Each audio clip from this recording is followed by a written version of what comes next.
VEVOR asked me to take a look at this product and make this short video, so let's take it out of the box and check it out. Here's what the table saw stand looks like all put together.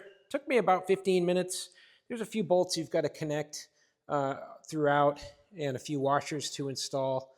Everything comes disassembled, but it was very intuitive. I didn't really use the instructions much. It was easy to figure out how to do it.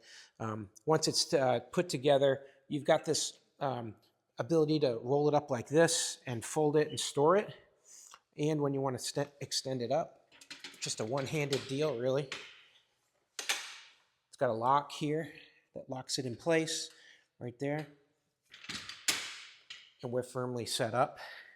It's a little bit low of the overall height, but depending on the type of saw you have, this might be just perfect for basic table saws. I'm going to be using this chop saw on it here. Let me get that on there, show you what that looks like.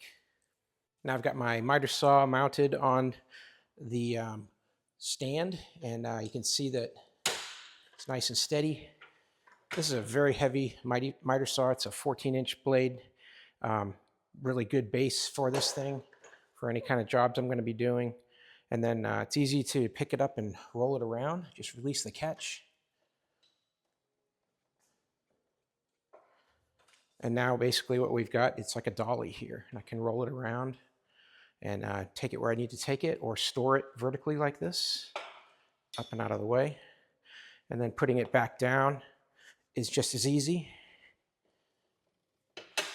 Just fold it out till it locks. So overall, this is a great table stand for any kind of saw like this, whether it be a miter saw or a table saw, whatever you're going to do, to be able to throw this in your truck easily, roll it around.